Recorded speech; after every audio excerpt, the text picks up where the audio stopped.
It was a Wednesday evening when I first sensed that my world, my safe and sane world, wasn't quite what I thought it was. I had gotten home from work a bit early. I heard my wife, Marge, moving around in her bedroom upstairs and thought I would go up and say hello. As I walked down the hallway, I could hear her talking to someone on the phone. As I got closer, I could hear her end of the conversation.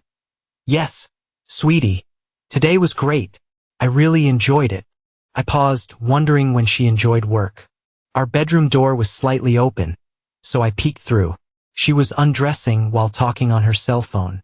She slid out of her skirt and laid it on the bed. I noticed she was wearing lacy black panties that I had never seen before.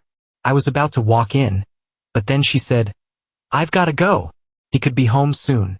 I need to shower first. Talk to you tomorrow, stud." She put the phone on the charger and took off her blouse, revealing a matching black lace bra. Facing away from me, she removed the panties and tossed them in the hamper. The bra followed as she moved around the bed to head to the shower. She passed a mirror, and as any woman might, she stopped to look at her reflection. From my position at the corner of the door, I could see her reflection clearly. What I saw made a sick chill run down my spine. Her left breast had a distinct mark on it. My wife had a mark on her breast, and I hadn't given it to her. I felt like I might throw up, cry, or do both. I heard her gasp and realized she had noticed the mark too. She pulled up her breast with one hand while rubbing the mark with her other hand and muttered, "Ah, now I've got a mark to hide." She went into the bathroom and started her shower while I stood outside our bedroom, shaking and crying. "My name is David Einsohn. Marge has been my wife for 23 years. We have 2 children, Julia, who is 19, and Tom, who is 18. Marge works part-time in procurement at the local Air National Guard base. I am a chemical engineer. Until a few minutes ago, I thought we had a great marriage and life. Now it seemed my wife needed someone else to make her life fulfilling. After a while, I regained some control. Entering our bedroom, I picked up her cell phone to find the number of that last call. To my surprise, she had a password on her phone. We had never used passwords before and sometimes made calls on each other's phones. I realized I hadn't used her phone in a couple of months. I picked up her blouse and smelled it. There was a faint trace of an unfamiliar aftershave. Going to the hamper, I picked out her panties and bra. The panties were used, as expected, but I didn't find any large traces of bodily fluid. Thinking it over, I got the digital video recorder from the kitchen and a Ziploc bag. Returning to the bedroom, I put the underwear in the Ziploc bag and tucked it in my pocket. I made a note to order a fluid detection kit and have it shipped to the office. I set up the video recorder on my dresser, facing the mirror. I wrapped one of my ties around it to keep it hidden. Then I went back downstairs.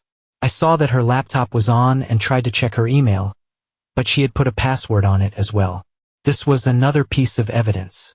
I left the house, wanting to confront her, but feeling like an emotional wreck with no real evidence. I needed solid proof and wanted to know who she was involved with so I could seek my revenge. I called Marge's cell phone, knowing she was still in the shower, and told her that I was stuck on a job and would grab a late dinner when I finished. Hiding her underwear in the garage, I headed to the closest bar to think and suffer. It was a quiet, run-down place that bordered on a shabby motel. It offered nothing special. Average food, cheap drinks, and privacy. As I entered, I noticed a new bartender, and I hoped she knew how to make a gin and tonic. Her name was Mary. She had just started, and I enjoyed talking with her. She was a divorced mom trying to make ends meet. I got home around 11 p.m. The house was quiet with everyone in bed. I went up to the bedroom to undress. As I was slipping into my robe, Marge said, "You're late tonight, hon?" Turning to her, I replied, "I'm sorry to wake you. It was a long day, but I'll make it up to you if you feel neglected." She sighed and said, "Oh, I'm just too tired right now. How about we plan something for the next day or two? It's a date, babe. I'm gonna relax for a few minutes and then join you. Good night." I answered, "Night," grabbed the recorder, and left the bedroom. I went downstairs to my computer. As I plugged the camera into my laptop, I realized that our intimacy in the last few months had dwindled from 2 or 3 times a week to just once a week, and that for the past month it had been only on Saturday nights. I fast-forwarded the recording until the bathroom door opened. Marge immediately went to the mirror and examined her breast. I could see the mark clearly. She got out some flannel pajamas for later, although she normally sleeps nude. I saved the video and cleared the camera, then put it away. I went to bed, adjusting the thermostat up about 4 degrees. Let's see how she likes the flannels. Marge was either sleeping or pretending to be asleep when I got into bed. Thursday morning, I got up early to avoid her. I didn't think I could hide my anger, and I needed time to get control and make more plans. I called the office to let them know I wouldn't be in until the afternoon. Then I called my friend George. I knew George would be able to help. Not only had we been good friends for years, but he had caught his wife cheating on him a couple of years ago and went through a nasty divorce. We had spent many hours together, sharing his sorrows. George is now a major in the Air National Guard. Since his divorce, he had thrown himself into his work and received several promotions, the latest putting him in charge of base security. When he answered, he said, "Hey bud, how's it going?" "Not too well right now," I replied. "I need your help. I think Marge is cheating on me." "David, I am so sorry," he said. "I'll do anything I can to help. Can you come over this morning?" "Yeah," I replied. "How about if I come over now?" "Sounds good," George said quietly. "I hope you're wrong, but I've never known you to overreact. I don't think I am, but with your help, I should be able to prove it one way or the other." Once there, we sat on the sofa and went over what I knew.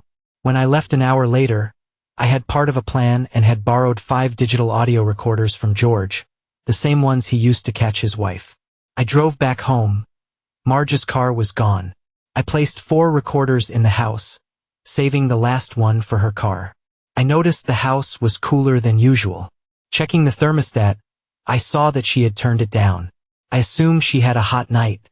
Deciding to look around a bit, I went through her closet carefully. I noticed a couple of outfits that I hadn't seen her wear before. They were more daring than her usual attire. Maybe she bought them but didn't feel comfortable wearing them in public, I thought. In the back of a dresser drawer, I found some lingerie I had never seen before. They showed signs of wear, with a couple of them torn, as if someone had ripped them off of Marge. That hurt deeply, and I stared at them for many minutes. Finally, I headed off to work. Around 3 p.m., I called Marge's cell and left a voicemail saying I was stuck on a job and wouldn't be home until late. As soon as I got home that evening, I put the final voice recorder in Marge's car and went to bed, making sure to go to bed well after Marge did. On Friday night, she was either asleep or pretending to be. I checked the audio recorders but heard nothing of interest. I quietly got the kids their breakfast, as is our custom on weekends. On Saturday, Marge gets to sleep late, and on Sunday I do. After they finished, I went to watch TV, cleaned up the kitchen, and put Marge's breakfast in the microwave. I connected a LAN cable to my laptop, logged into the computer, and disabled wireless access. Then I left Marge a note directing her to the microwave and telling her that I was outside. I went out to start yard chores. About 2 hours later, Marge came outside, complaining that her laptop couldn't connect to the internet. We walked in, and I tried my laptop, saying, "Mine's connected. Let's check yours." She seemed a bit nervous and hovered around her laptop and me. I pretended to troubleshoot, and she eventually got bored and wandered away, but about every 5 minutes she came back. While she was gone, I slipped in a memory stick and installed a keylogger program. I configured it to capture all key presses, take snapshots of the screen twice a minute, track all websites she visited, and capture her email, including deleted and sent items. The next time she left, I walked back to my laptop and restarted the wireless service. I checked that her laptop was now connecting and went to find her. After showing her that it was working, I told her that the hard drive was badly fragmented. I brought up the cleanup program and suggested that when she was done for the day, she should click a button to let the program run overnight. That would also give my keylogger time to transfer all the data to me. She slipped her hands around my neck, kissed me, and smiling seductively said, "Thanks, big guy." How can I repay you for your help? I smiled back, lightly tapped her on the shoulder and said, how about washing my car? Her face showed that she was expecting a very different answer. I kissed her cheek and added, just kidding. I've got to get back to work out there. She looked a bit confused as I walked out of the room. While mowing the grass, I realized that I was being foolish.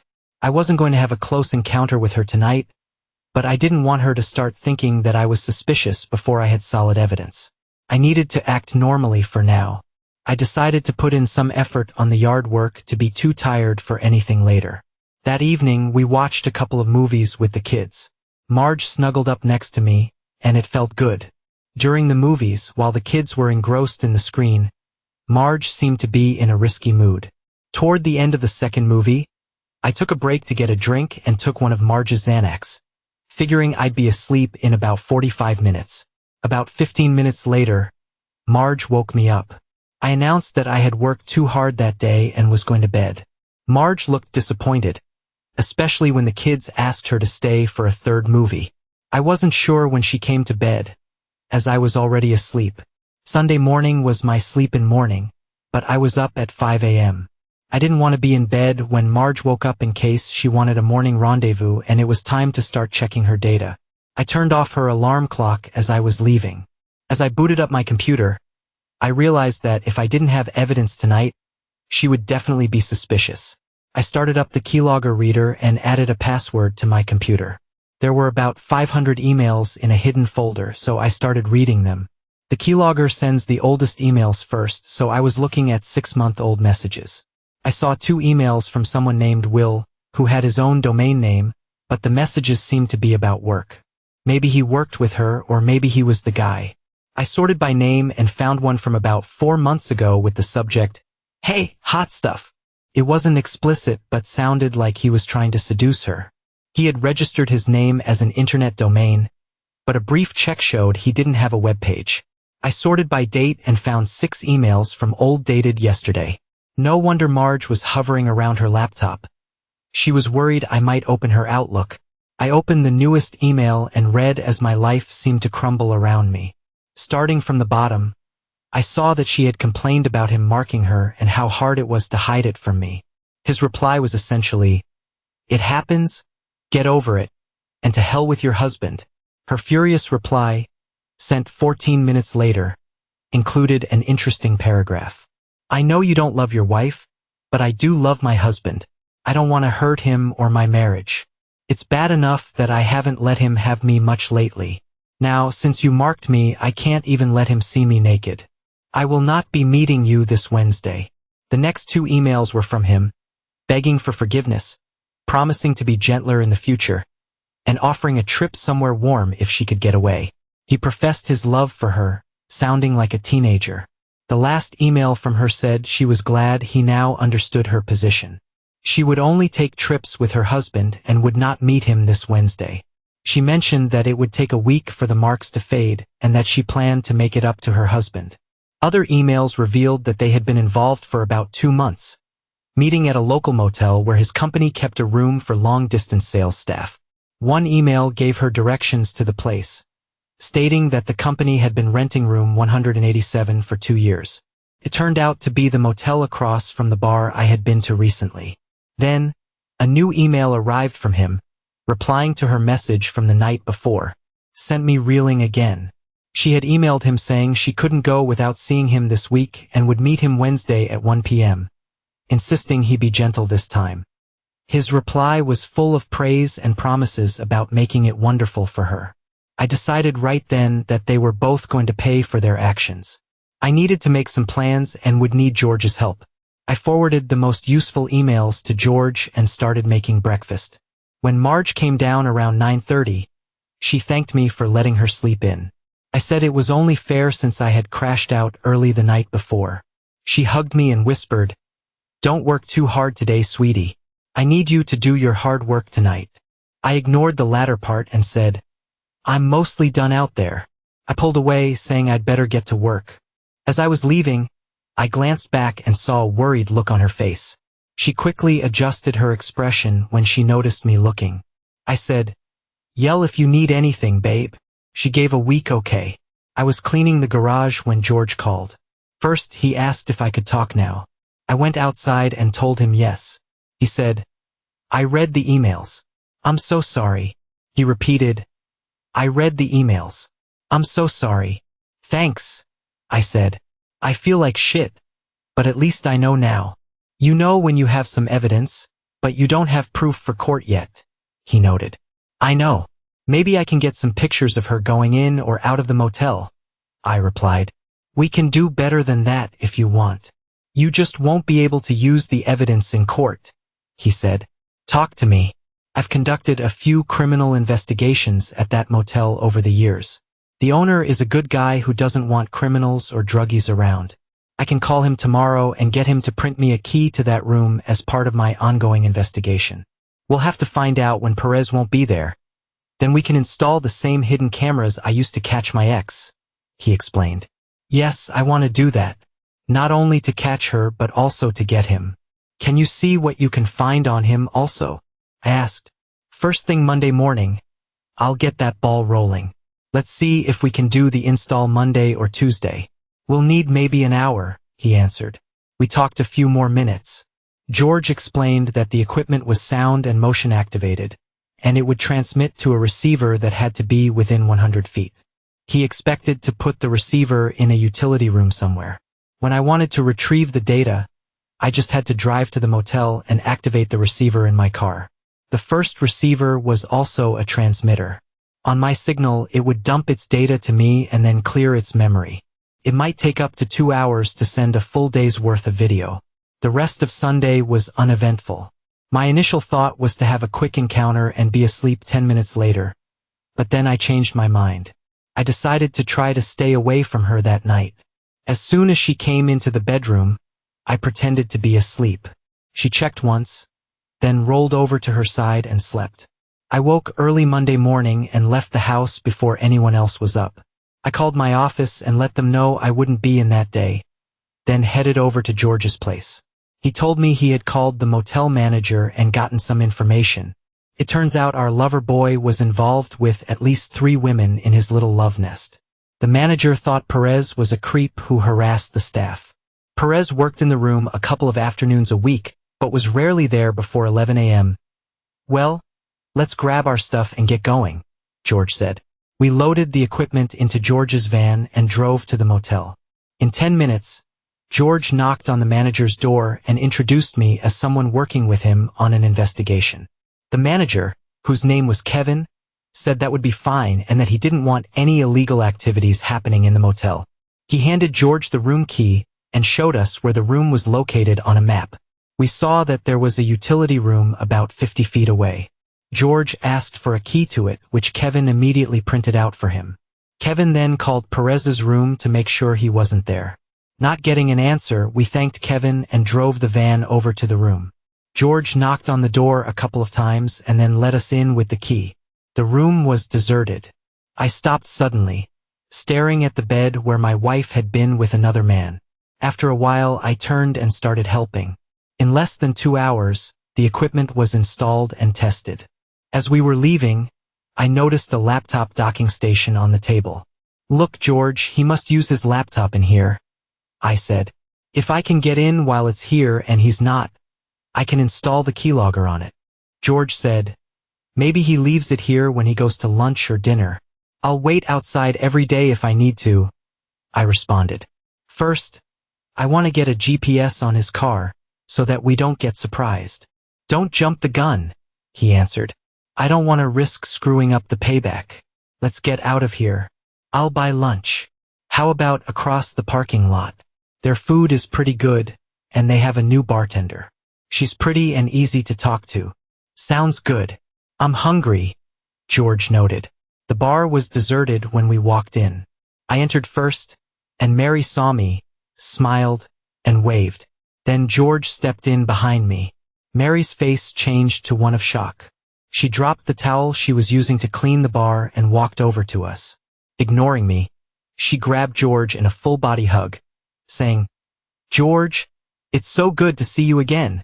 He hugged her back warmly and said, "Mary, I've wondered how you've been. It looks like you're back on your feet." I'm so glad. She pulled back, still holding him, and said, No, I'm not there yet, but I'm getting closer, thanks to you. From the sidelines, I said, Mary, I'd like you to meet my good friend George. They both laughed. Mary released George and put both of her hands on mine, saying, I've liked you since we first met. Now that I know you're George's friend, that matters a lot. I smiled and said, George can be a bit of a butthole, but he's okay. She grinned and said, George and I go back a couple of years, but I've never thought of him as a butthole. Must be a guy thing. Mary continued taking care of drink orders for the 4 other patrons, but always came back to talk to us when she was done. Among other things, I learned that she was working as much as possible to save money to enter nursing school in about 5 months. Around 2 in the afternoon, George and I were the only customers left. I commented on that, and Mary said it was always deserted in the afternoons. She added, I don't make any tip money, which sucks, but I usually use the time to study. Then, grinning at us, she concluded, but it's a lot nicer talking with you guys. The 3 of us chatted for another half hour when suddenly Mary, looking rather solemn, turned to George and said, George, I'm going to tell him. George just returned her gaze and gave a slow nod. She turned to me and said, If we're going to be friends, I don't want any secrets. Maybe when I tell you, you might not want to think of me as a friend. I'll understand, but I won't hide my life from you, and I don't want you to find out from someone else. I saw her reach for George's hand. She clasped it tightly and said, Let me tell you how I met George. He arrested me. She continued, He took me to a filthy holding cell in some cold dungeon he has on that base. I broke down when I saw the cell. It didn't matter to him. He just pushed me in and began closing the door. Then he stopped and watched me cry. He started yelling at me, telling me how I was ruining my life and how stupid I was being. Suddenly, I realized he wasn't yelling that I was a useless person, which is what I was. He was telling me that I was hurting myself. Nobody had ever said that to me before, but I heard him then. I lost it. I collapsed on that horrible, dirty mattress and bawled like a kid. George sat down next to me and uttered one word. She looked at me with tears in her eyes and said, He asked me why. Nothing more. Looking at George, she continued, For the first and only time in my life, I spilled my guts, crying hysterically at times. I told him everything. I don't know how long it took. It must have been hours that George sat there with me. When I was finally done, he just stared at me for the longest time. Then he got up, softly squeezed my shoulder, and then locked me in that cell. He left me there for 14 hours. I didn't see anybody, didn't hear anything. I was cold and hungry the entire time, coming down off a high. Finally, he returned and told me it was time to see the judge. Normally, you get a chance to clean up and put on a fresh jail suit before appearing in court. Not me. He made me go in as I was. The defense attorney didn't say anything. The judge was about to sentence me to jail when suddenly George stood up and asked to address the court. I'll never forget what he said or what he looked like in his full dress uniform. I can quote him verbatim to this day, but what matters is that he told the judge that justice would not be served if he remanded me to jail. He wanted me in rehab. The judge and the attorney looked shocked. With reason, I was an addict, a troublemaker, and a 3-time loser who was obviously guilty of the crimes George had charged me with. And suddenly, hard-nosed George was on my side. After some hesitation, the judge gave me a chance at 90-day rehab with 4 years of hard time if I screwed up. I jumped on it. Looking back at George, she said, I haven't touched anything since the day George helped me. Stepping back and looking at both of us, she added softly, George, David, I don't walk the streets now, but I am still struggling. It's the only way I can save money for school and provide for my daughter. But if you two don't want to talk to me anymore, I understand. I'm sorry. George found himself being hugged from both sides. He said, As long as you keep fighting, I'm in your corner. You'll make it. I know you will. I added, Mary, I'm glad we met and happy to think of you as my friend. It was a good thing the bar was deserted and we were in a dark corner. Mary just held us and cried. Monday evening, Marge got in around 5:30 with Chinese dinner in her hands. She came over to kiss me, but I just grabbed the bags and took them to the counter while saying, "Great, we're all starved." When I turned around, she was looking at me with a pensive expression. I said, "Why don't you change clothes in the bathroom while I get things ready?" Her face paled as I turned away and started to get the dishes out of the cabinet. Whatever she was going to say slipped out into silence. I was still furious over a lie. Dinner was a quiet affair and the kids noticed but didn't say anything. Marge wasn't too hungry, but I made a point of eating a lot. Marge made several attempts at conversation, which I mostly ignored. Then I realized I was being petty and my behavior was just cheap. I didn't want her to call off the affair before I had evidence. I made a point of shaking my head and said, "Sorry, everyone. I've been distracted by a work problem and brought my troubles home. Let's start over." How was everyone's day? We chatted through dinner with a semblance of normality. I made sure to smile at Marge a couple of times and to be attentive to her. Marge went to bed ahead of me. I pushed the thermostat up about 5 degrees. After waiting an hour, I checked the voice recorders but again found nothing of interest. I walked into our bedroom. It must have been 77 degrees. I got ready for bed, climbed in, and rolled away from her without saying anything. She quietly said, "Night, honey," without rolling over. I asked, "Why are you wearing that flannel top? It's certainly not cold in here." She was silent for a moment and then said, "Honey, I'm just cold. That's all." I decided to push it. I rolled over to her and embraced her. She hugged me back, but she felt really sweaty. "Are you feeling sick?" I asked with concern. She replied, "I don't think so. I've just been cold at night lately." I held her close and said, "I know a few ways to warm you up." She stiffened, sighed, and said, "David, I'm sorry. I'm just too tired." I rolled away and said, "It's okay." Marge moved to me and spooned me, saying, "I'm just too tired tonight. Tell you what, Wednesday I had an easy day. I'll rock your socks off Wednesday night." I just murmured, "It's okay." After a few seconds, she pulled away and went back to her side of the bed. Things were cold. Tuesday morning, I left at the normal time and drove to work. George called to let me know he had installed the GPS on Perez's car the night before and gave me the website and login information. I checked out the site. It showed him across town. Deciding it was time to check the bedroom voice recorder, I let the office know I would be back in a couple of hours and drove home. Marge had received a call from her best friend Ashley Monday morning. Almost immediately, Marge told her she had had incredible moments that weekend. Ashley squealed, "Did you have a meeting with Will this weekend?" "So Ashley knows," I thought, wondering if her husband Mike knew and didn't tell me. "That pig," I thought. "No," Marge replied.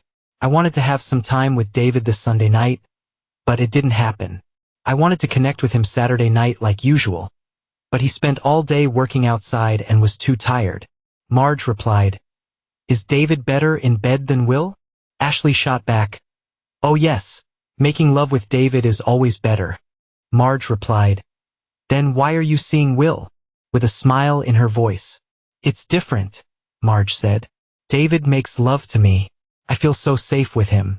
Will just treats me poorly. Feels good, but I'd never want David to just use me like that. But both are good." "I know that doesn't make any sense, does it?" "It does to me, girlfriend," Ashley said. "It's the thrill, the raw passion, spreading your legs for a special friend." "Oh, I know," Marge agreed. "That's why I started seeing Brian Sears last year." Then she giggled and added, "Plus, he has that horse-sized thing." Ashley giggled back, "Yeah, that's why you stopped seeing him. That horse-sized thing made you bull-legged." God, I was always so sore after he did me. He is gentle, but it's one thick tool. It's fun to fondle and neat to just look at and say, "Damn." Ashley added, "Hey, next month, Mike will be out of town for 5 days. I think I'm going to let Brian drill me on the first day. I'll be sore for the next few days, but should be fine when Mike comes back." "Really? Damn," Marge said. "I thought you were done with him." "I am since last year. I thought Mike was getting suspicious, but Brian and I keep in touch. With Mike away for 5 days, I thought I'd indulge myself. You'll tell me all about it? Marge asked. Ashley countered. Only if you tell me all about Wednesday with Will and David, including all the dirty details. Deal. Then Ashley asked, How's your mark? Marge replied. The mark is fading, but I can't let David see it for another 3 or 4 days. I've been changing in the bathroom and putting flannels on at night. He hasn't noticed. Ashley asked, You'd better be careful. Has he said anything about the lack of intimacy? No, but I have to take care of that, Marge said, then giggled. I was thinking, I never had a chance to do this before, but I was thinking about confronting David Wednesday night.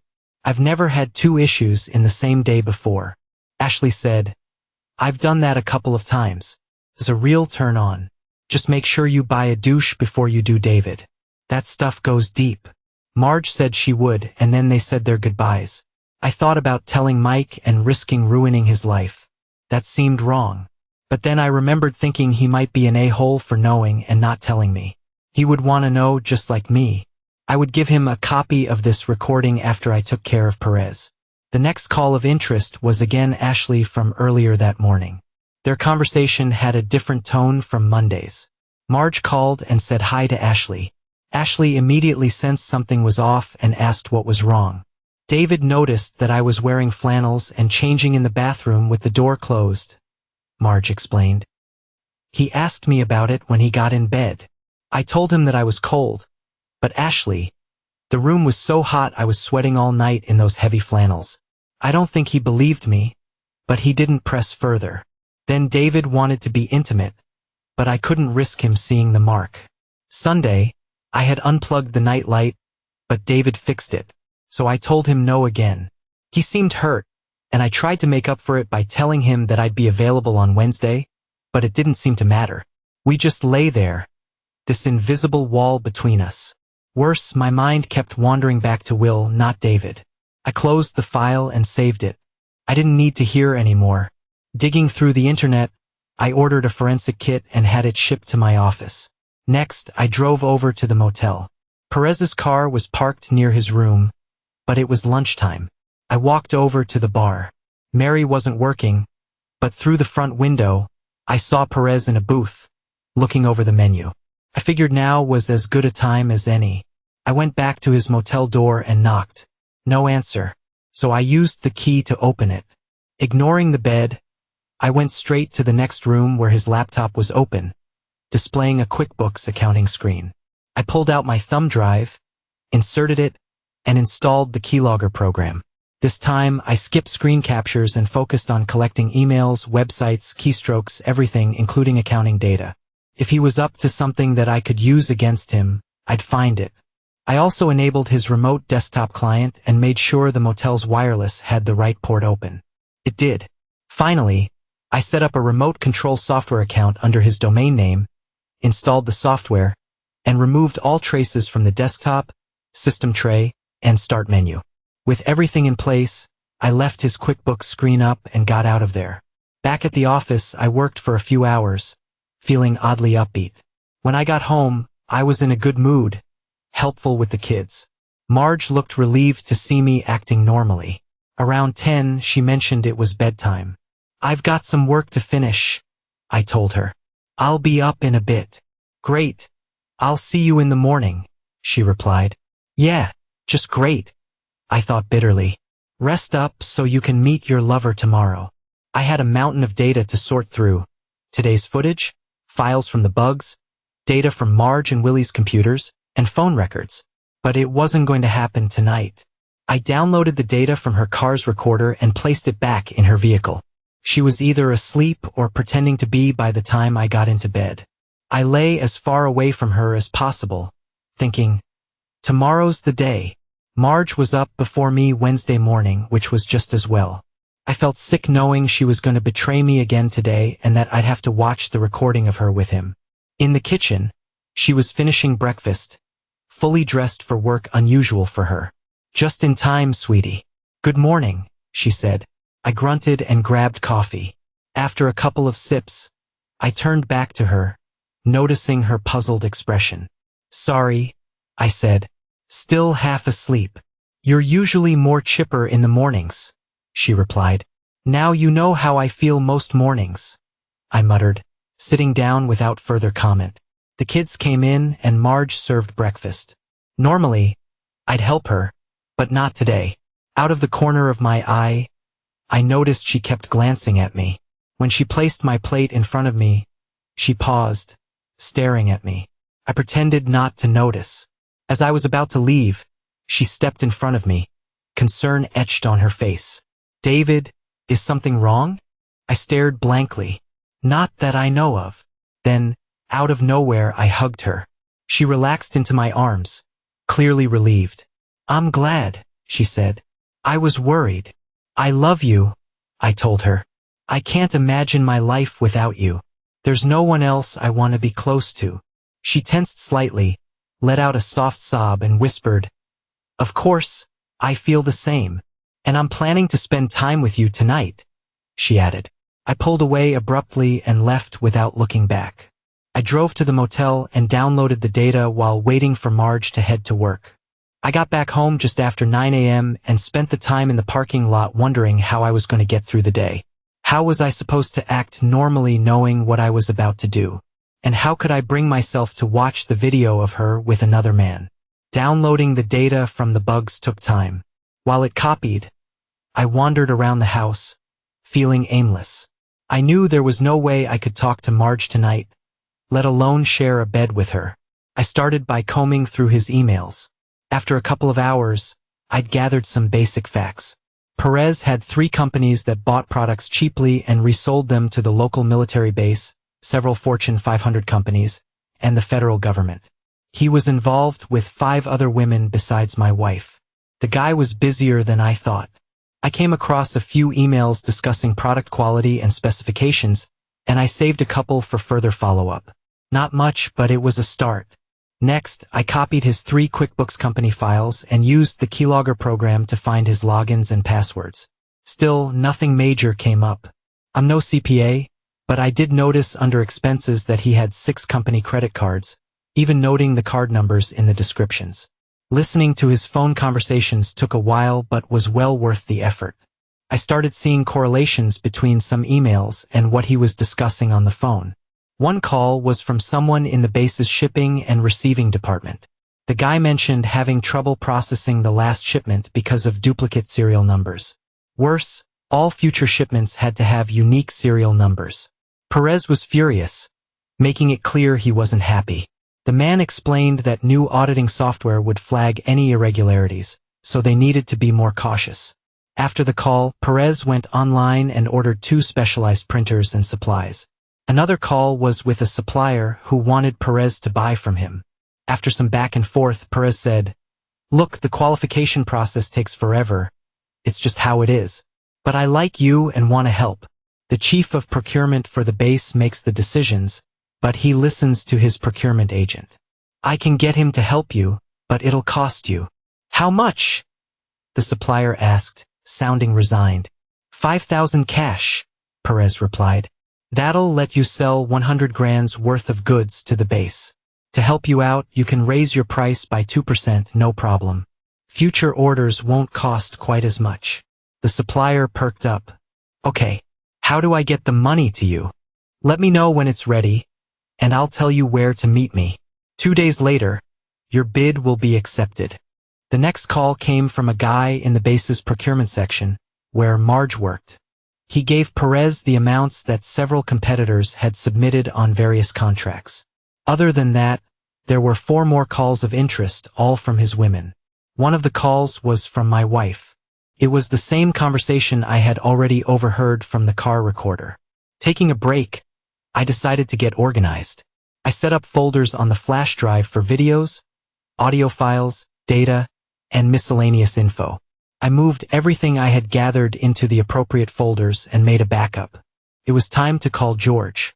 He sympathized with me for a few minutes before I told him I needed his help in an official capacity. He listened closely and said, "Excellent. Although I can't use your evidence in court, it'll unofficially help my investigation. We've been looking into the shipping and receiving department for months now. Inventory goes missing, sometimes whole shipments. The paperwork doesn't show any issues, but physical inventories reveal duplicate serial numbers and substandard materials. I need to see what you've got as soon as possible. I've got to be out of the house before Marge gets home, I said. I can meet you at your office this afternoon. No, let's meet at my apartment at 3 p.m. I don't want anyone else involved just yet. Dinner and drinks are on me. You need to drown the pain a little. I'll drive, you're getting drunk, George said firmly. I agreed and we signed off. That was the plan. I'd hang out with George tonight and get completely wasted. By the time I got home, Marge would be asleep, and tomorrow I could use the hangover as an excuse to avoid her. My stomach turned as it neared 1 p.m. Marge would be with him soon. I called her cell phone and got her voicemail. She clearly didn't want to talk to me. I left a message, saying I was going to see George and would be late. I got back to work, starting with the video capture files from Monday to this morning. That's when I got my first surprise. Early Monday afternoon, a woman let herself in with her own key card. Perez jumped up from his desk, swept her into his arms, and kissed her passionately. Then they disappeared into the bedroom together. I saved the file. Tuesday morning, Perez had a brief encounter with a housekeeper, and Tuesday afternoon, another one knocked on his door. He let her in, handed her some cash, and she, took care of him in a way that left no doubts about their arrangement. I saved the scenes for future use. It was about time to meet George, so I did a full backup, making an extra copy for him. George picked me up, and we spent a couple of hours going over everything I had found. Then we headed to the bar. We stayed there until about 1 a.m., but after that, my memory's a bit fuzzy. Thursday morning, I woke up around 9 o'clock. The house was quiet. Marge and the kids were long gone. A note on the table read, "Since you were so drunk last night, you didn't set your alarm. I'm not your wake-up service." I chuckled, thinking, she's mad. Good. At least I won't have to work too hard at staying away from her today. I called the office and told them I was sick, then headed to the motel to collect the footage I'd been dreading. On the way back, George called. The investigation was gaining momentum. The man who offered the $5,000 bribe had agreed to wear a wire. Perez and his team's shady practices had been mapped out, and a preliminary report had been sent to the base command. They were expecting a raid on Perez's office, motel room, and home in about 10 days. His computers would be seized, and George warned me to make sure there were no traces of the keylogger sending data to me. I assured him there wouldn't be. Then George hit me with something big. Since there was a leak coming from procurement, Marge is now considered a person of interest. I almost told him that was ridiculous. Marge wouldn't steal. But then I remembered, I used to think she'd never cheat either. We agreed to talk the next day. I got home and downloaded the data from the motel and house, then started reviewing the Wednesday footage until around 12:30. Afterward, I checked Perez's emails and found what seemed to be 2 other vendors bribing him. I forwarded those to George. I also found a few emails from his women. A couple of them gave specific dates and times when they'd be meeting him, which I made note of for my own purposes. Finally, it was time. I couldn't avoid it any longer. I had to watch the video of Marge. I fast-forwarded until I saw her enter the motel room. I paused, just sitting there, feeling like I'd been gutted. Hollow, sick, furious, destroyed. Eventually, I hit play again and watched them embrace, kissing each other passionately. They didn't say much, other than her asking him to be gentler as they undressed and moved to the bed. Tears streamed down my face as I watched them. He was doing everything to her that she used to do for me. It was like a sick replay of our own moments together, but with another man. I fast-forwarded to the part where she lay back on the bed, opening herself up to him. I couldn't believe what I was seeing. Thursday evening was quiet. The kids were out and Marge and I mostly kept to ourselves. After everyone went to bed, I switched up the data recorder in her car and copied the new files. I couldn't resist checking the latest recordings. I figured she would have talked to Ashley on the way to work. Marge wouldn't call from home since I had been sleeping off the hangover in the bedroom, and the kids were around. Sure enough, Ashley called, asking how it went. Marge answered, "It was fine with Will. I made him be gentler, so I'm not sore today. He's still too rough and makes me do things I don't really want to, but I did enjoy our time together. Ashley's voice was quieter. But with David, let me guess. Either he was too quick or he couldn't get it up, right? No, Marge groaned. He didn't even show up. He went out and got drunk with one of his buddies. Staggered and late, reeking of alcohol, and collapsed into bed without saying a word to me. Ashley asked, "So what did you do?" "What could I do? I just lay there, furious, while he snored," Marge replied. "This morning, I turned off his alarm clock, wrote him a nasty note, and left." Ashley sighed. "You know, sometimes people go out and have a wild night. Sounds like bad timing, that's all." "No," Marge wailed. "I gave him hints about what I wanted last night, and the morning before, I told him I planned to spend time with him that evening. He didn't say anything, just went to work without even a goodbye." "Do you think he's suspicious or knows something?" Ashley asked. "No, he can't know," Marge replied. "I only see Will when David's at work. But I do think David's upset that we've only been having moments once a week for a while now. I think he's trying to punish me." Ashley wasn't convinced. "That's a stretch." "I'm right," Marge insisted. "He could have been with me last night, the first Wednesday in months, but he turned me down cold." Then she added, "But honestly, I really wanted to be with both of them yesterday, even if it would have left me sore again. Damn David's ego. He's gonna find it quite chilly in the bedroom for a while now." Ashley chuckled and said, "Marge, it's your own pride that's making you want both of them in the same day. Just let it go, at least for now. Besides, you've been holding back from David for months. He might see that as you trying to control him, and he could be pushing back by turning you down." Ashley explained, "He can't be happy with that, and you'd better solve that before worrying about the other things." "That's what I was trying to do. Give David more attention," Marge exclaimed. "No, you made last night about what you wanted, not what David needed," Ashley reminded her. "You're right. So what do I do now?" "Let it go," Ashley advised. "Maybe he didn't mean to hurt your feelings. Just assume that's the case and move forward. There's a good chance David will want to be close to you tonight." I saved that conversation, thinking, well, I really upset her, but at least I won't have to deal with it for now. A few minutes later, Ashley called again. "Hey Marge," she started. "You said what makes you do things you don't want to. Why do you let him?" "Well, he can be assertive and do what he wants," was Marge's reply. "I've managed to get him to be gentler, but he's just a rough lover." Ashley, curious, asked, "What kind of things does he make you do?" "Yesterday," Marge said, "he had me kneeling on the floor with the back of my head against the bed, and he was a bit too forceful. I couldn't get away from it, and it was uncomfortable." "That sounds tough," Ashley noted. "He also likes to talk a bit too openly, and expects me to say things back. It's not really my thing, but it seems to be important to him." Ashley responded, "Men." "Exactly," Marge agreed. "I think he watches too many of those movies and believes they're realistic." "That sounds frustrating," Ashley sympathized. "Yeah, it was odd. But after I said what he wanted," Ashley sympathized. "Yeah, it was odd. But after I said what he wanted, things were better." Later, Thursday evening, Marge made it clear she wanted to be close, but I ignored her. I didn't go to bed until almost 2 a.m., and she was already asleep. "Sorry, Ashley, but you were wrong." Friday morning, I was up early and went straight to work.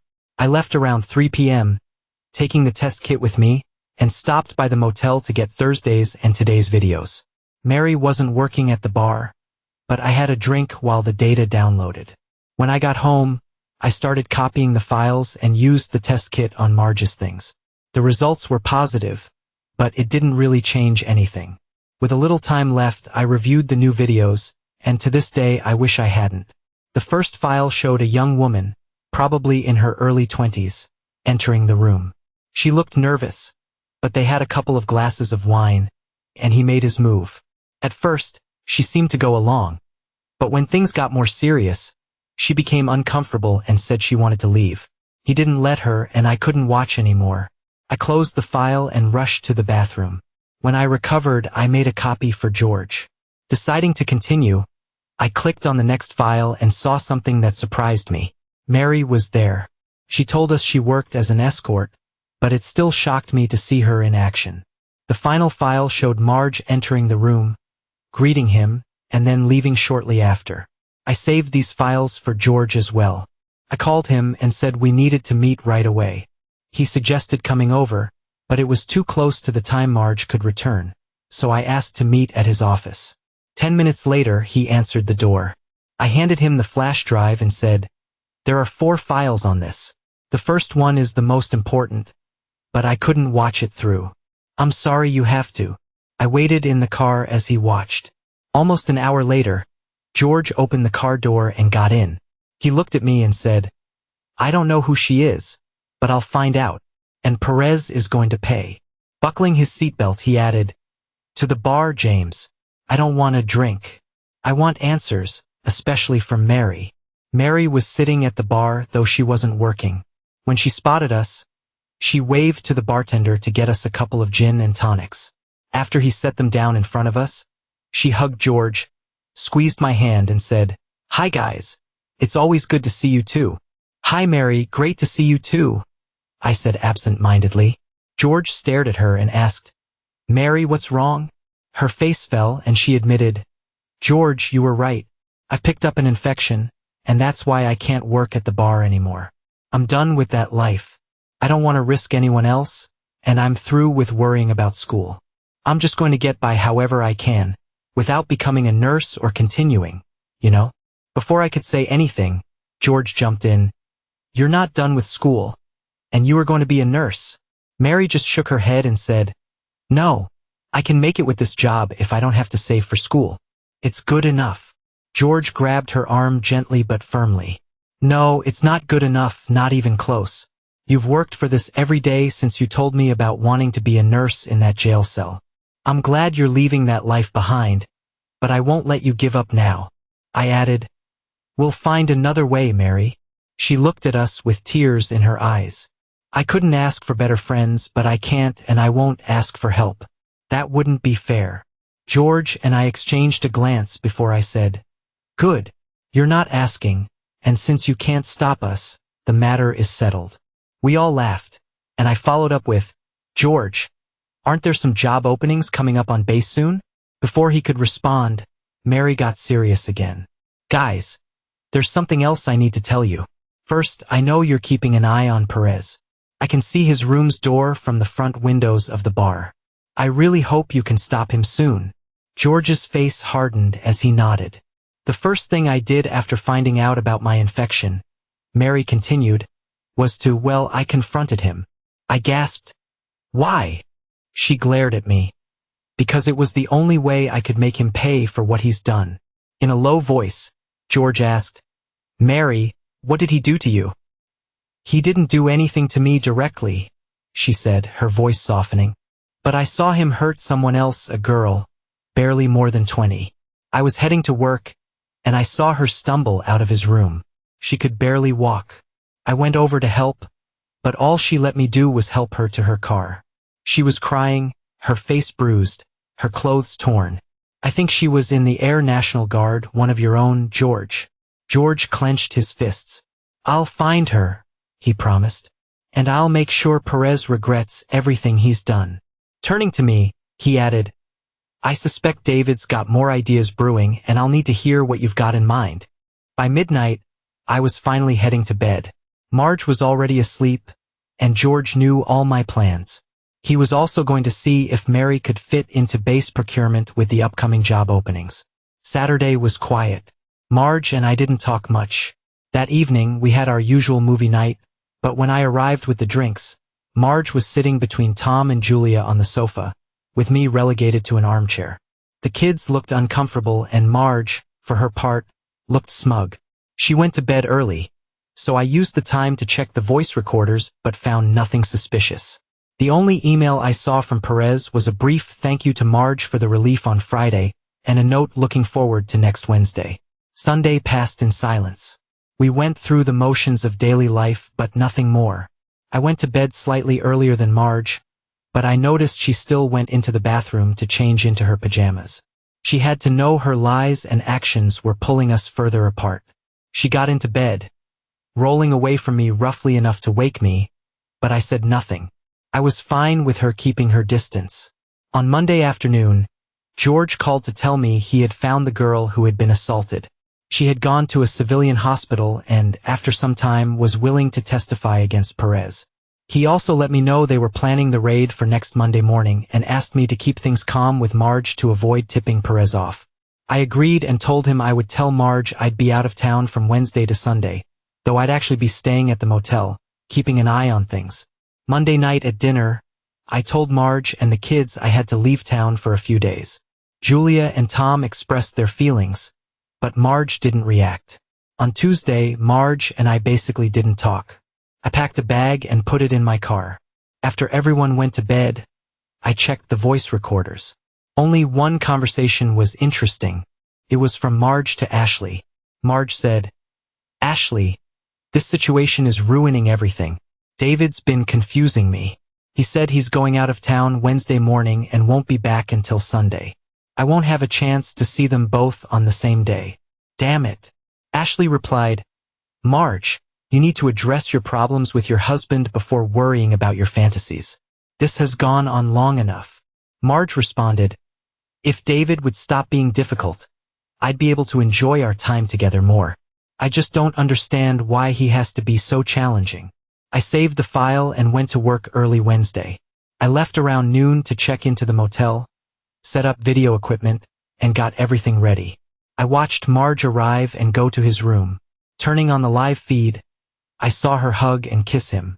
She then connected her laptop to the motel's internet and they both worked on their computers for about 10 minutes. Once done, he picked her up and carried her to the bed. I turned the sound down and logged in remotely to their laptops while they undressed each other. They were intimate for almost 2 hours before falling asleep in each other's arms. They woke up around 5 p.m. I had 4 hours of access to their computers. As they started waking up, I logged out but kept watching. Marge woke up first, checked the time, and nudged him awake. He groggily asked what time it was. Marge said, "A little after 5. I have to get going. I promised my wife I'd take her out to dinner." He playfully replied, "Me too.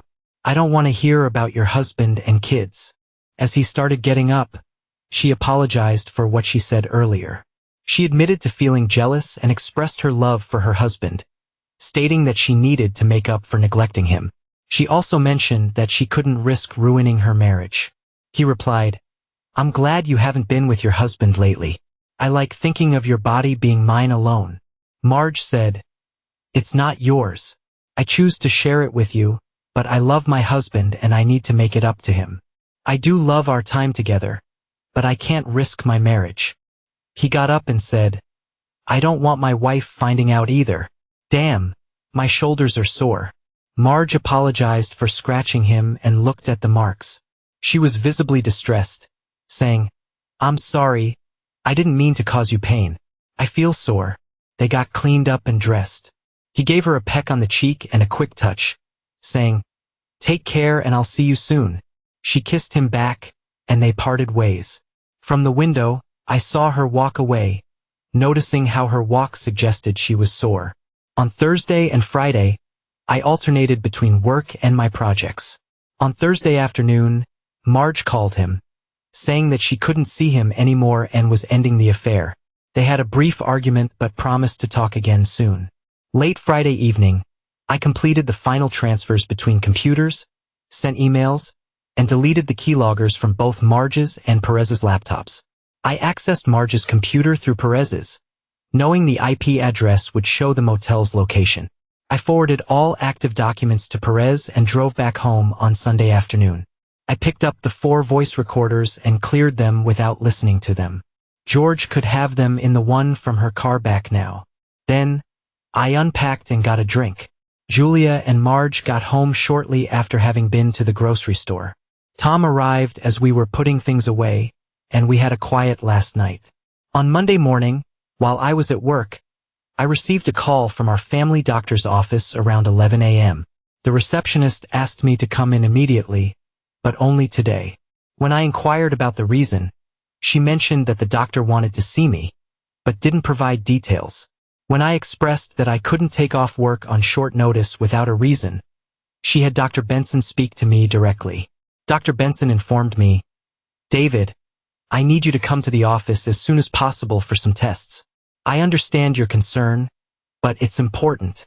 I replied, "Doctor, I'll be there, but can you tell me what this is about? I need to know if I should be preparing for immediate surgery or updating my will." Dr. Benson sighed and said, "Okay, David, your wife came in this morning feeling unwell. The tests show that she has 3 sexually transmitted diseases. She claims she has only been with you, so it's likely you were infected and passed them to her." I responded, "I'll come right over." When I arrived, the normally friendly staff seemed unusually serious. A nurse led me to an exam room and took a blood sample using a large needle, which was quite painful. About an hour later, Dr. Benson entered with a puzzled expression and began speaking. "David, you don't have any venereal diseases." I apologized for my earlier statement. I assumed Marge was truthful, but she wasn't. I said, "I'm relieved to hear that. Marge and I haven't been intimate in a while, so I now know she's been unfaithful."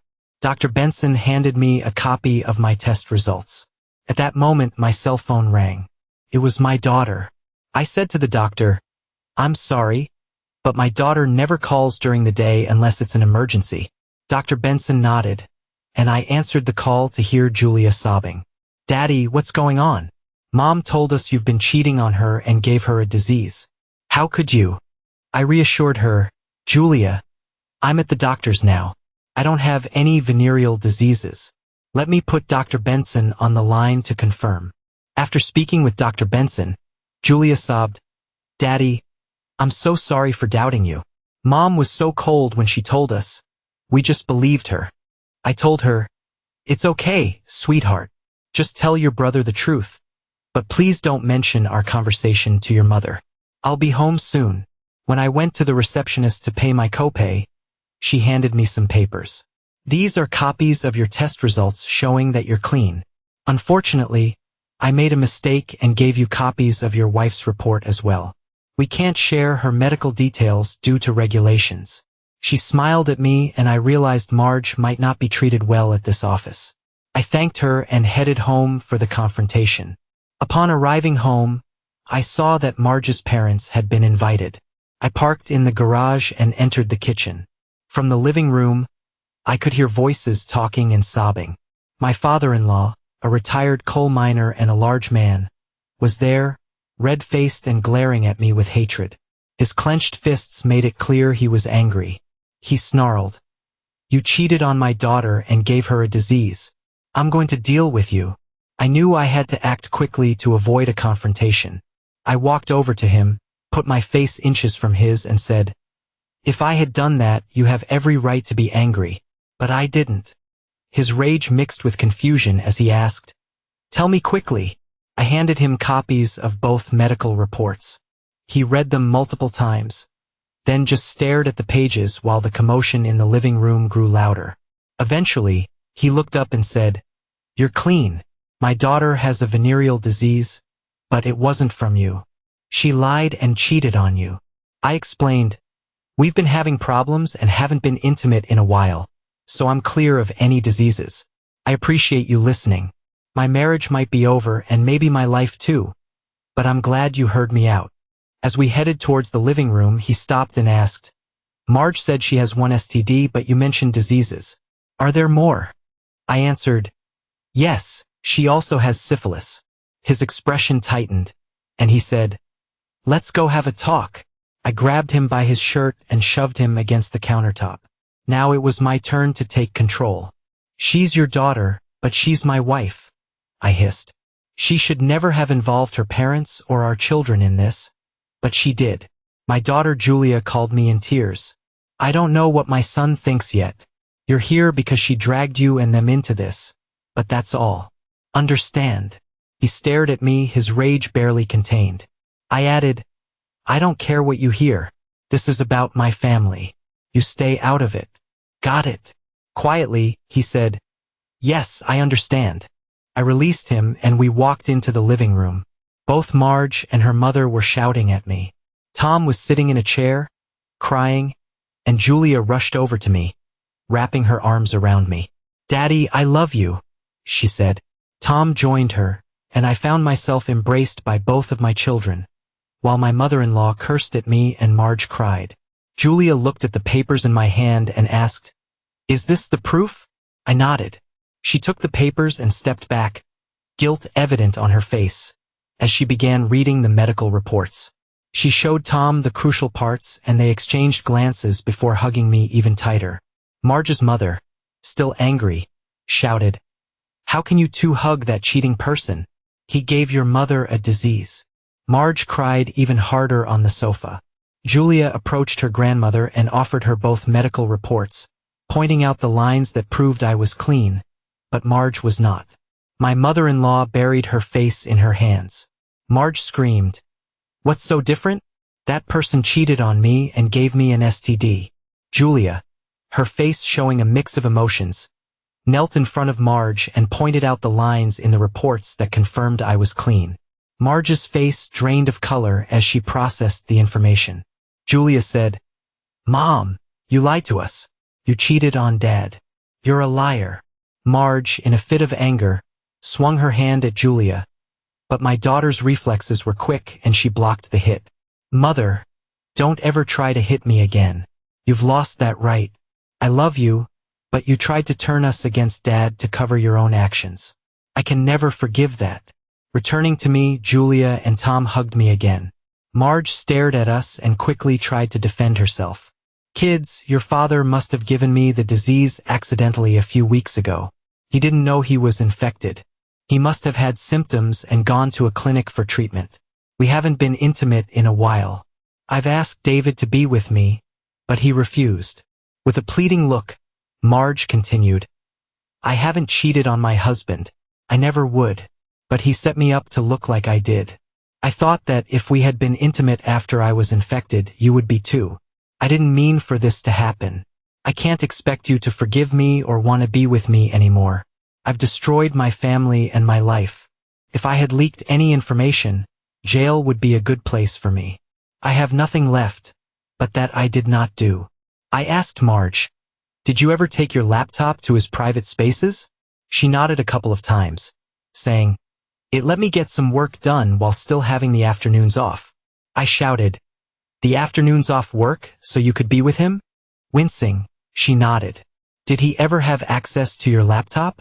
Did you ever finish with him and then take a shower or fall asleep while still connected to the office network?" She again nodded without looking up at me. I grabbed her laptop and booted it up quickly, then went over and turned off our internet access. I had scheduled a mass email to look like it was sent by Perez, but with the internet access turned off, the emails couldn't be sent. However, there was another issue to address. Pretending to be surprised that I needed a password, I had her tell me what it was. After a bit, I looked up and said, "Marge, he put a remote control program on your computer, so he could see everything. There is a login for Perez." Her head flashed up, shocked. "He set me up," she wailed, nodding. I said, "Yes, it looks like he wanted more from you than just your company." I continued, "Besides that, he set up a program to send his email link to every contact you have. Family, friends, coworkers, everyone. This is his way of getting even." Marge just collapsed onto herself, and her mother hugged her again. "But this might be enough to keep you out of trouble," I added. All three stared at me, so I continued, "This shows that he had remote control of your computer and could use it to obtain sensitive data. Right now, George thinks you sent those documents to Perez. This evidence could show that Perez was responsible. The website logs IP addresses, so if you're telling the truth, it will show Perez logging into your computer at the times the emails went out. It may clear you." The other part of my plan was that I had installed surveillance software on Perez's computer and copied all the video files to his hard drive. It now looks like he was guilty of recording these scenes. The video of the assault was included, and since it looked like these were his videos, they were admissible in court. Perez was in more trouble than he knew. I also sent audio files of his blackmail attempts to his computer. George would be able to use those as well. Finally, from Perez's computer, I logged into Marge's and sent him her active quotes. The login website would show that it went from Perez's location to Marge's computer. Fast forward a few months, after Perez's final criminal sentencing hearing, he was convicted of assault and filming unauthorized videos. Once released from prison, he would have to register as a sex offender. He was also convicted of theft, fraud, extortion, and racketeering. Marge had to testify about her affair in several court trials, all of which made the newspapers and evening news. Reports stated that Perez never wavered in proclaiming his innocence regarding the website and the hidden cameras. However, since the programs and files were found on his computer and the young lady testified about her assault, the court took a harsher stance. He was sentenced to a total of 23 years in prison, with 11 years before any chance of parole. On the day he entered prison, both the IRS and state tax authorities served notice on Perez, seeking back taxes on the bribes he received and auditing his companies. On his second day in prison, his wife served him with divorce papers. A week later, George and I were sitting in the bar where Mary no longer worked. Her new job in base procurement allowed her to quit the bar and start nursing school in the evening. I reminded George to tell me what I owed him for the recording devices I had donated to Perez. He promised he would and then, grinning widely, added, "Also, you and I spent $1,500 apiece yesterday. Good for us." I replied, "This gin and tonic isn't as good as Mary's, but it's not bad either." Ignoring my comment, George continued, "It just happens that I know the supervisor of the guards at Perez's facility. I happened to see the guy at his favorite bar the other day. He mentioned Perez and said he followed the trials, thinking I did a great job bringing a real scumbag to justice. I told him I wasn't done with Perez yet and wanted him to suffer every day in prison. Then he slid a newspaper over to me. Underneath was an envelope with $3,000. The white gang has been told that Perez consorted with a black woman. The black gang knows he mistreated a black woman. The military guys have learned he brutally assaulted one of our own. The guard's job is to ensure that Perez stays alive and suffers throughout his sentence. After that, I don't care." I stared at George for a long time before finally saying thanks. At that moment, Mike walked into the bar. He looked around and walked over to us. I ordered a new round of drinks. The new bartender was making better gin and tonics. I had expected Mike to show up tonight. I had told him where I would be. Earlier that afternoon, with regret, I handed him a copy of the file detailing our wives' infidelities and what had transpired between Marge and me. Mike sipped his gin and then turned to George, saying, "George, I'd like to rent some surveillance equipment from you." And so it began again. 2 weeks later, Perez had a civil hearing concerning his tax evasion charges. I didn't know about it, but it was clear Marge was following his trials. She was in the courtroom that day. I remembered watching the courtroom tape and seeing Marge suddenly stand up to face Perez wearing the same gray pantsuit. She brought out a gun and fired 3 bullets into Perez's chest. The 2 bailiffs responded with a hail of gunfire. Once the sound of gunfire stopped, there was silence. Slowly, I let the dirt fall onto the coffin of the love of my life. I realized that I had my payback and that I would have to live with that knowledge for the rest of my life.